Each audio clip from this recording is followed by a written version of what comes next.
नमस्कार, राम राम, राधे राधे, जय हिंद दोस्तों। मेरा नाम जयवीर। आज सभी लोगों को उत्तर प्रदेश आरओ एआरओ के बच्चे जो तैयारी करने वाले हैं उनके लिए यूपी स्पेशल से जो यूपी स्पेशल उत्तर प्रदेश का इतिहास के बारे में संपूर्ण जानकारी आप लोगों से साझा की जाएगी। जैसा कि पिछली स्लाइड में आप लोगों से मैंने उद्योगों के बारे में, उसकी स्थितियों के बारे में, इन सभी के बारे में हमने चर्चा की। उसी को आगे कंटिन्यू रखते हुए आज हम लोग उत्तर प्रदेश का इतिहास जानेंगे। उससे संबंधित उसके साक्ष्य कौन कौन से कहाँ से मिलते हैं, इसके बारे में संपूर्ण जानकारी कलेक्ट करते हैं। तो आइए दोस्तों, समझते हैं, जानते हैं, और अपने दोस्तों से कहिए कि सभी लोग इस चैनल को लाइक करें, कमेंट करें और अपने अपने दोस्तों के साथ में शेयर करने ना भूलें। आइए चलते हैं कि उत्तर प्रदेश का इतिहास किस तरीके से जाना जाता है। देखिएगा, उत्तर प्रदेश के जो इतिहास में हम लोग पढ़ेंगे तो प्राचीन कालीन इतिहास यानी कि पूरा पाषाण कालीन साक्ष्य, पूरा पाषाण कालीन साक्ष्य कौन से, यानी कि ये बिल्कुल सटीक और बढ़िया नोट्स के थ्रू आप लोगों को बताया जा रहा है, क्योंकि इसमें जो चीजें मिलेंगी ऑथेंटिक और साक्ष्यों के साथ में मिलेंगी। तो देखिएगा कि पाषाण यानी ताम्र पाषाण इससे संबंधित संस्कृत के साक्ष्य जो है, ताम्र पाषाण यानी कि तांबे का युग, तांबे का काम या तांबे की खोज, उससे संबंधित जो भी साक्ष्य प्राप्त हुए हैं वो कहाँ से हम लोगों को प्राप्त होते हैं।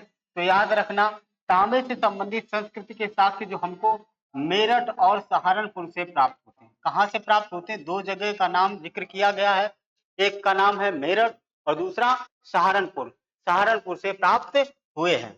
उसी कांस्य यानी तांबा और कांसा, इसका जो कल्चरल मिलेगा आपको आलमगीरपुर, मेरठ यानी कि आलमगीरपुर के आसपास के क्षेत्र में जो मेरठ और हिंडन नदी यानी हिंडन नदी से मिलेगा। ठीक, क्योंकि मेरठ भी हिंडन नदी के ही आसपास बसा हुआ है। ठीक है, तो बड़ा गांव और हुलास ये सहारनपुर से मिलेंगे। तो यहाँ से साक्ष्य मिलेगा, यानी कि अगर कहोगे तो मेरठ यानी आलमगीरपुर, ठीक, या बड़ा गांव और हुलास यानी कि सहारनपुर से, यहाँ से साक्ष्य प्राप्त होते हैं ताम्र पाषाण का। ताम्र पाषाण का साक्ष्य कहाँ मिलते हैं? तांबे का कल्चरल यानी तांबे की संस्कृति कहाँ से मिलेगी? तो इन दो जगहों के नाम याद रखना, ठीक, एक मेरठ और एक सहारनपुर। सिद्धपुर यानी कि ये चित्रकूट में पड़ता है, चित्रकूट में स्थित है पूरा पाषाण कालीन। ये साक्ष्य मिलेंगे आपको चित्रकूट से। ठीक, आगे चलिएगा।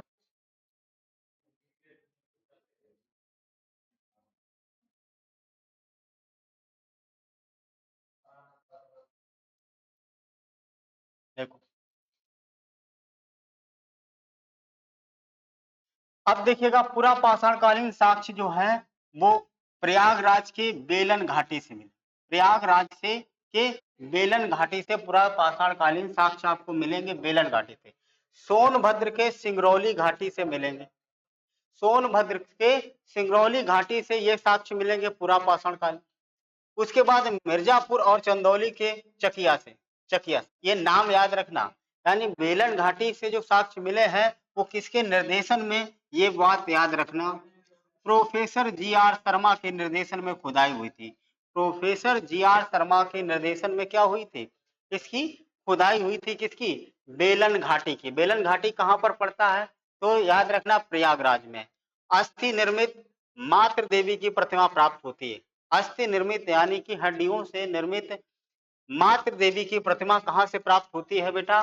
तो ये बेलन घाटी से प्राप्त होती है, जिसकी खुदाई किसकी देख रेख में की गई थी या निर्देशन में की गई थी? तो जी आर शर्मा के निर्देशन में ये की गई थी। बेलन घाटी कहाँ है?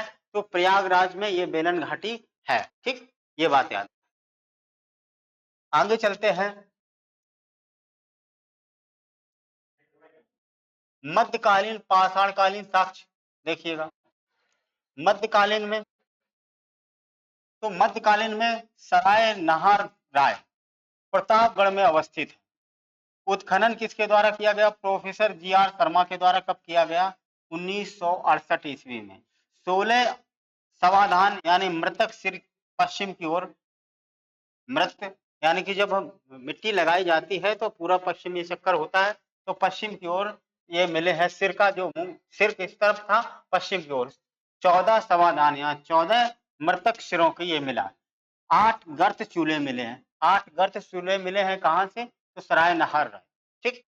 मदहा महदवा यानी कि प्रतापगढ़ में अवस्थित है ये, ठीक। ये भी प्रतापगढ़ में स्थित है, ठीक। मानव अस्थि पंजर के साक्ष्य मिलते हैं, सिल लोटे के साक्ष्य मिलते हैं, समाधान अवकाश के आवास के साक्ष्य मिलते हैं, आवास के साक्ष्य मिलते हैं। तो ये याद रखना बेटा, ठीक। आगे चलते हैं, आगे क्या दिया गया है, मध्यकालीन पाषाणकालीन साक्ष्य जो है और कहां-कहां से मिले। दमदमा, दमदमा ये कहां पड़ता है, ये प्रतापगढ़ में पड़ता है, ठीक। इसमें 41 समाधान प्राप्त होते हैं। हड्डी एवं सींग के उपकरण मिलेंगे कहां, दमदमा से, ठीक। आभूषण और गर्त चूल्हे मिलेंगे, जमीन में जो चूल्हे हैं बनाकर, गड्ढा बनाकर के चूल्हा बनाया जाता है उसे गर्त चूल्हा बेटा कहा जाता है। तो ये कहाँ मिलता है, दमदमा। और दमदमा कहाँ स्थित है, किस जिले में है, तो प्रतापगढ़ में है, ठीक। उसके बाद है चोमानी, चौपानी मांडो, चौपानी मांडो क्या है, मेजा प्रयागराज में स्थित है। झोपड़ी और मिट्टी के बर्तन के साक्ष्य मिलते हैं, झोपड़ी और मिट्टी के बर्तन के साक्ष्य चौपानी में मिलते हैं। चौपानी कहाँ पड़ता है, प्रयागराज में पड़ता है, ठीक। तो यहाँ से ये चीजें मिलती हैं। आइए आगे चलते हैं, आगे चले, सभी लोग बताएं आवाज क्लियर आ रही है। अब देखिएगा कि प्राचीनतम साक्ष्य वाले स्थल, नवीनतम खोज करता है लहू, लहुरा देव, लहुरा देव उत्तर प्रदेश के संत कबीर नगर में स्थित है, ठीक। यहाँ से कृषि का प्राचीनतम साक्ष्य मिला, कृषि का प्राचीनतम साक्ष्य कहाँ मिला है, लहुरा, जो कहाँ पर है, संत कबीर नगर डिस्ट्रिक्ट में स्थित है। चावल का प्राचीनतम साक्ष्य भी यहीं से मिला, लहुरा देव से, ठीक। कोल्डिया हवा, कोल्डी हवा प्रयागराज में बेलन घाटी के तट पर यह है। पूर्व में इसे प्राचीनतम चावल के साक्ष्य मिलते हैं वाला स्थल माना जाता है। चावल की भूसी का साक्ष्य भी बेटा यहीं से मिलता है। नोट में देखो क्या दिया गया है कि पाकिस्तान के बलूचिस्तान में मेहरगढ़ के में गेहूं का प्राचीनतम साक्ष्य मिला था। पूर्व में इसे प्राचीनतम कृषि साक्ष्य वाला स्थल माना जाता था, ठीक। इससे पहले आइए आगे चलें, आगे क्या दिया गया है, ताम्र, ताम्र पाषाणकालीन साक्ष्य, ताम्र पाषाणकालीन साक्ष्य देखो, सनौली, सनौली बागपत में 2005 से ASI द्वारा उत्खनन जारी है, अभी भी जारी है बेटा। एक प्रमुख कब्रिस्तान स्थल की पहचान यहां से मिलेगी, कहां से, ताम्र पाषाणकालीन साक्ष्य में सनौली बागपत में पड़ता है, ठीक। आगे देखो, आवाज नहीं? उसके बाद देखो हड़प्पा कालीन साक्ष्य, हड़प्पा कालीन साक्ष्य कौन कौन से हैं, कहां से मिले, तो देखो हुलास, हुलास, हुलास ये कहां पड़ता है, सहारनपुर डिस्ट्रिक्ट में स्थित है हुलास, यानी कि यमुना की सहायक कैथा नाला नदी तट पर ये है। यमुना की सहायक नदी है, इसका नाम है कैथा नाला, नदी तट पर ये मिलता है हुलास इसमें। और बड़ा गांव सहारनपुर में स्थित है, सहारनपुर में स्थित है ये। उसके बाद यमुना की सहायक मस्करा नदी पर स्थित है। हड़प्पा कालीन, हड़प्पा कालीन स्थल है जो हड़प्पा के समय के जो स्थलों की बात की गई है वो है, एक हुलास है, एक बड़ा गांव है, एक है अमडोड़ी, ठीक। सहारनपुर डिस्ट्रिक्ट में अवस्थित है। आलमगीरपुर ये भी हड़प्पा कालीन के समय का साक्ष्य है स्थल है। तो ये मेरठ जिले में अवस्थित है, हिंडन नदी के तट पर है। ये बहुत पूछा जाता है, ये बहुत पूछा जाता है, हड़प्पा कालीन स्थल है ये, हड़प्पा के समय की, हड़प्पा सभ्यता के पूर्वी सीमा पर है, हड़प्पा सभ्यता की ये पूर्वी सीमा पर है, ठीक है। पूरब पश्चिम ऊपर जो जाओगे तो यहाँ पर ये इस तरीके से ये पूरब, ये मिलेगा आपको मेरठ यानी आलमगीरपुर, इधर मिलेगा मांडा, इधर मिलेगा दैमाबाद, दैमाबाद, इधर मिलेगा बलूचिस्तान, बलूचिस्तान, ये मिलेगा बलूचिस्तान। तो ये मिलेगा। ये तो पूर्वी सीमा है, हड़प्पा सभ्यता की पूर्वी सीमा कौन सी है? आलमगीर यानी मेरठ में। ठीक, ये कपास उपजाने का साक्ष्य यहीं से मिलता है, आलमगीरपुर से। ठीक,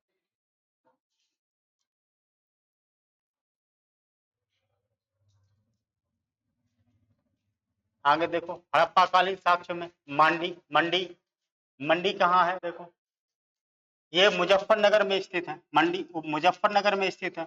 बाई डी शर्मा द्वारा 1999 में उत्खनन किया गया था। बाई डी शर्मा द्वारा कब किया गया था उत्खनन? 1999 में। 1999 में बाई डी शर्मा द्वारा इसका उत्खनन किया गया था।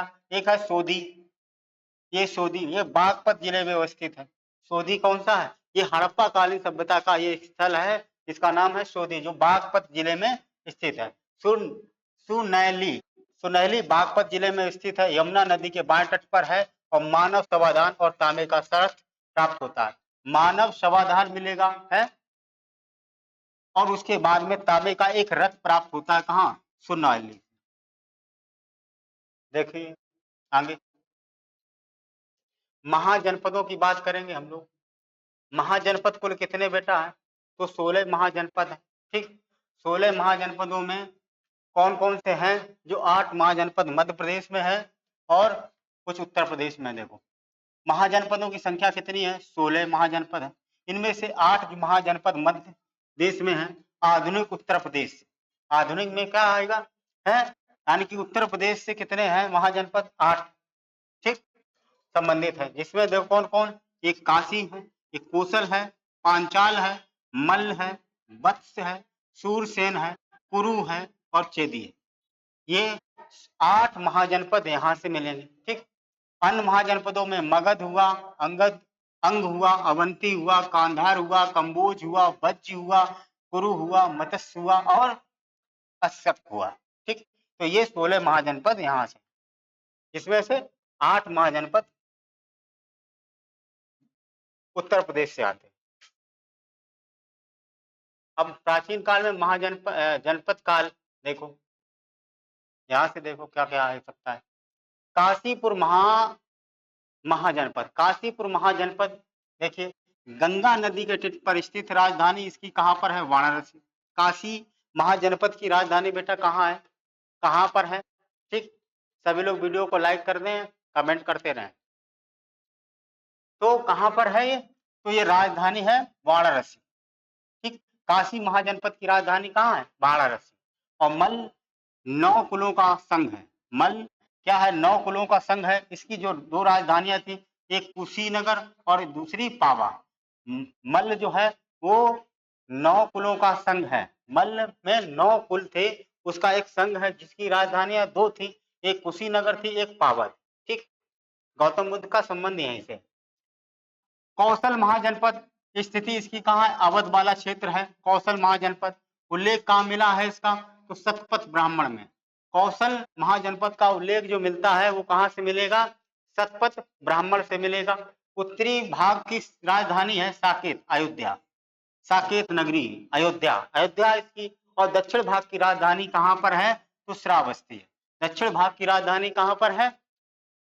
श्रावस्ती। और उत्तर भाग की राजधानी कहां पर है? तो साकेत यानी कि अयोध्या में। आगे चले, आगे देखो क्या दिया गया। महाजनपद काल में पांचाल, तो पांचाल वर्तमान में रोहिलखंड क्षेत्र, जो बदायूं और बरेली और फरकाबाद वाला ये क्षेत्र पड़ता है पांचाल। पांचाल की राजधानी कहां पर है? तो पांचाल की अहिच्छत्र यानी कि अहिच्छत्र उत्तरी भाग की है और दक्षिण भाग की है काम्पिल। काम्पिल ये 2 राजधानियां इसकी थी पांचाल की। ठीक, क्षेत्र कौन सा है वर्तमान में? तो रोहिलखंड वाला ये क्षेत्र है। ये बदायूं, बरेली और फरकाबाद, ये 3 क्षेत्र रोहिलखंड में आते हैं। ठीक, वत्स महाजनपद यानी प्रयागराज के क्षेत्र के समीप जो स्थित है वो क्षेत्र, ये वत्स है। इसकी राजधानी है कोसम, वर्तमान में कौशाम्बी। वर्तमान में क्षेत्र कहाँ है? तो कौशाम्बी है बेटा। कहाँ पर है? कौशाम्बी है। ठीक, आगे चल,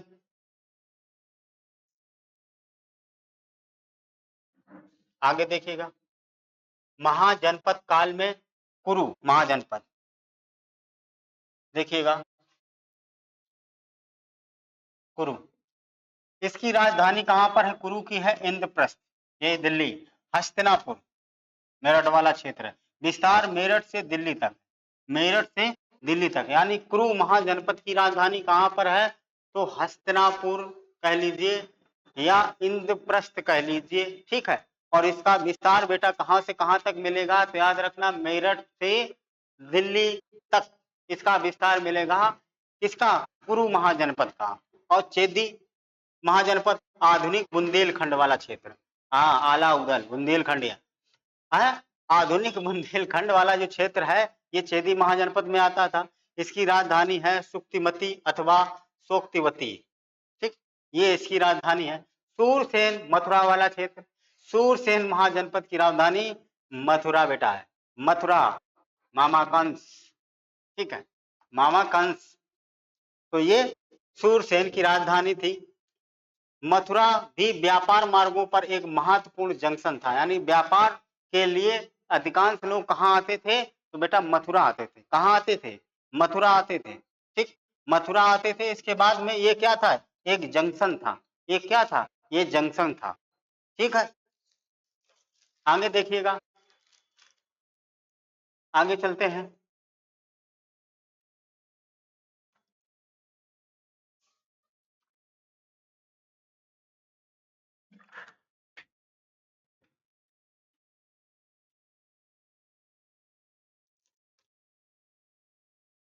आगे क्या दिया गया? जंक्शन था जो उत्तर दक्कन का क्या था? उत्तर को दक्कन, दक्कन से तथा पश्चिमी तट से जोड़ता था, ठीक।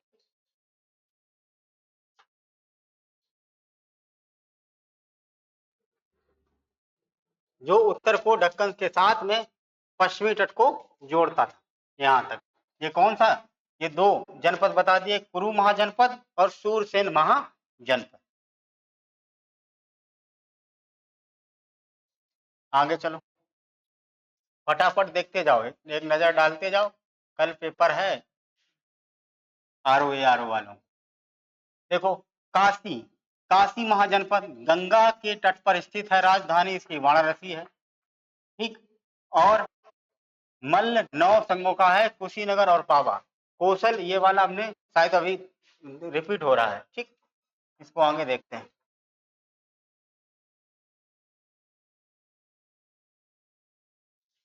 इलाहाबाद स्तंभ, उत्तर प्रदेश में अशोक के अभिलेख, क्या बात है, ठीक। उत्तर प्रदेश में अशोक के अभिलेख कौन? इलाहाबाद स्तंभ। इलाहाबाद स्तंभ प्रयागराज में अकबर के किले में अवस्थित है। प्रयागराज में अकबर के किले में ये इलाहाबाद स्तंभ स्थित है। दिल्ली टोपरा प्रारंभ में उत्तर प्रदेश के सहारनपुर जनपद में था, पाया गया था। बाद में ये फिरोज शाह तुगलक कहाँ ले जाता है? दिल्ली में लाया, ठीक, दिल्ली में लगवा देता फिरोज शाह तुगलक, ठीक। मध्यकालीन भारत में तुगलक वंश का सुशासक था फिरोज शाह तुगलक, वो कहाँ ले जाता है? ये ले जाता है दिल्ली, ठीक है। तो दिल्ली टोपरा, और दिल्ली मेरठ, पहले ये उत्तर प्रदेश मेरठ में अवस्थित था, बाद में ये फिरोज शाह तुगलक फिर इसे कहाँ ले जाता है? तो दिल्ली में स्थापित करता है। बेटा कहाँ स्थापित करेगा? दिल्ली में स्थापित करेगा, ठीक है। आगे क्या है? अन्य स्तंभों में क्या बात करेंगे? सारनाथ, कौशाम्बी, रानी का अभिलेख और अहरौरा मिर्जापुर में, अहरौरा मिर्जापुर में ये अभिलेख, स्तंभ अभिलेख मिलेंगे आपको, ठीक। आगे देखिए, उत्तर प्रदेश के प्राचीन इतिहास से संबंधित अन्य तथ्य कौन कौन से हैं? एक नजर डालते जाओ। तो देखो मथुरा, मथुरा क्या है? कुषाण साम्राज्य के दक्षिणी भाग की राजधानी थी। कुषाण साम्राज्य जो था, ठीक, कुषाण साम्राज्य जो था उसकी जो राजधानी थी वो दक्षिण भाग की राजधानी क्या थी? मथुरा थी। अयोध्या का प्राचीन नाम अयाज्यस्य था, अयाज्यस्य। अशोक द्वारा एक स्तूप का निर्माण करवाया गया था यहीं पर। आदिनाथ सहित 5 तीर्थंकरों की जन्म भूमि कहाँ है? अयोध्या, अयोध्या है यहीं, ठीक। अयोध्या में जन्मे 5 जैन तीर्थंकर कौन कौन से हैं? तो ये भी याद रखना कौन कौन से अयोध्या में जन्मे हैं। तो ऋषभ देव प्रथम तीर्थंकर थे, अजित्यनाथ दूसरे तीर्थंकर थे, अभिन्न नंदन नाथ चौथे तीर्थंकर थे, सुमित नाथ पांचवें तीर्थंकर थे, अनंत नाथ 14वें तीर्थंकर थे। ठीक, हाँ 14वें, 24 तीर्थंकर थे, तो ये 14वें तीर्थंकर, यानी कितने, 5 जो जैन तीर्थंकर हुए।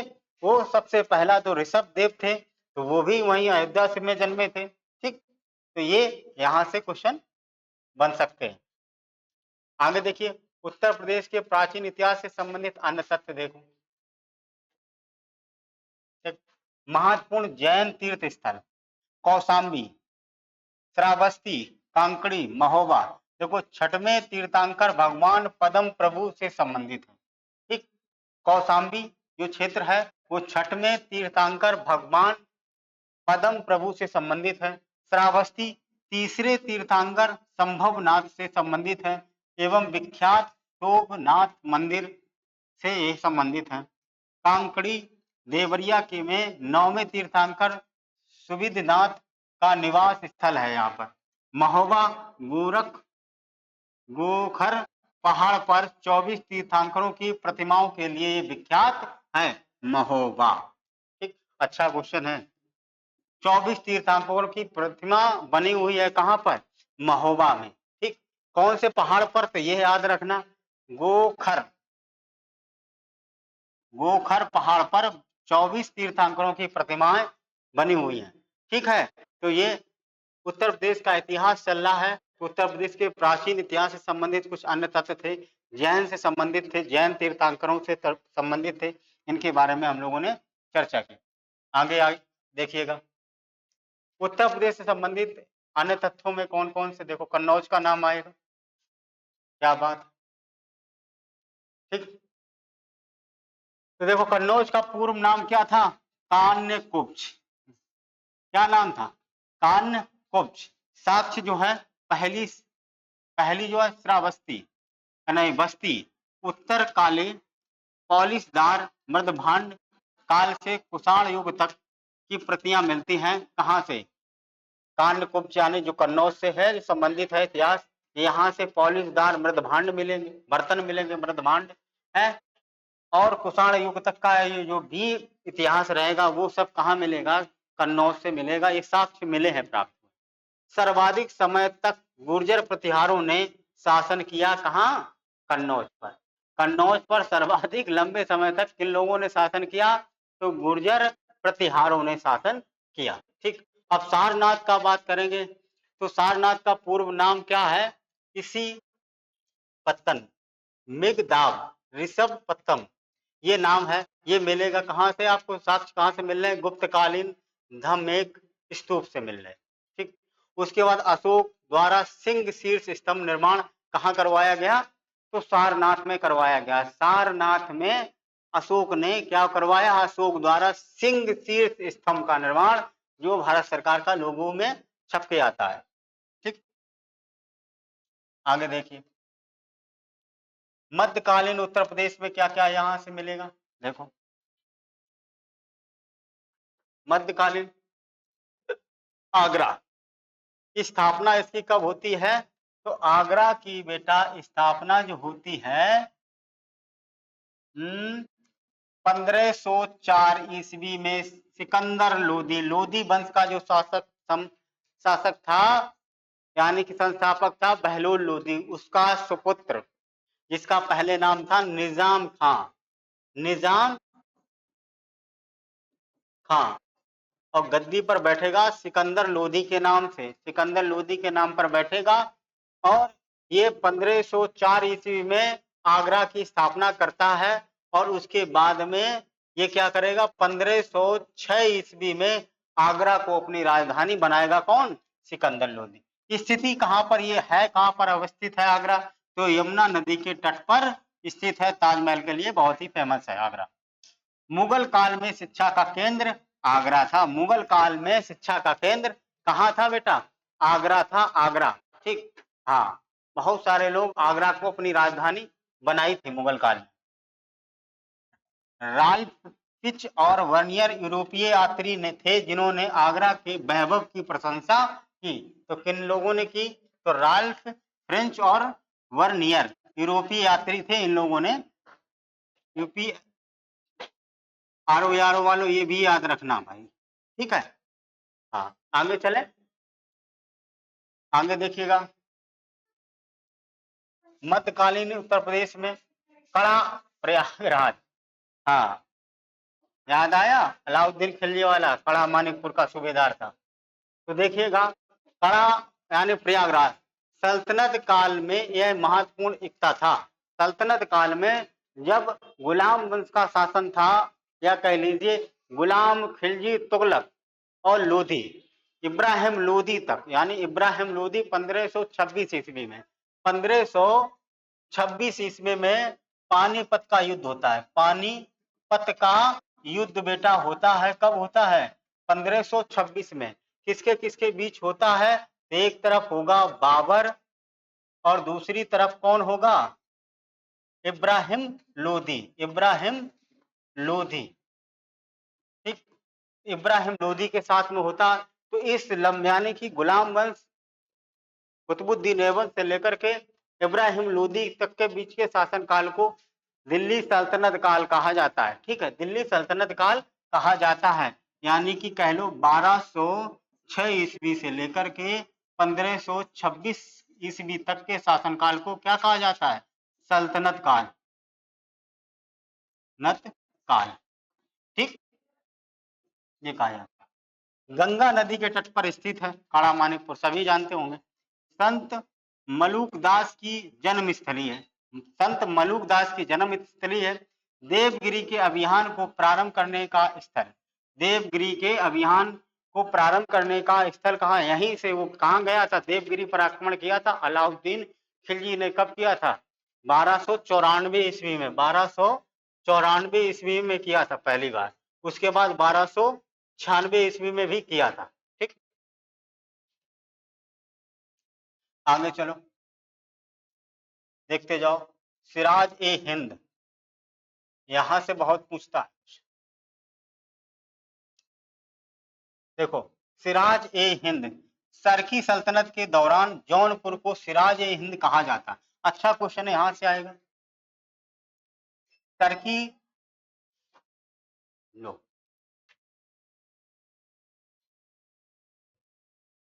पूरी बात लाइट जला, बोलो।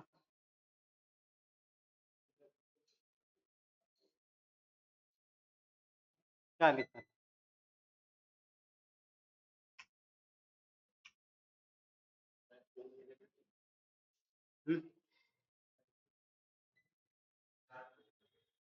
कैमरू बंद देखो,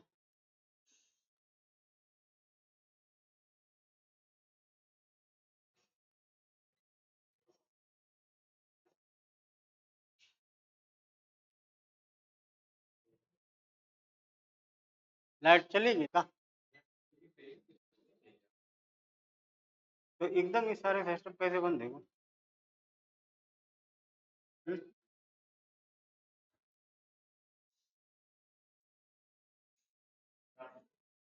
स्टॉप करने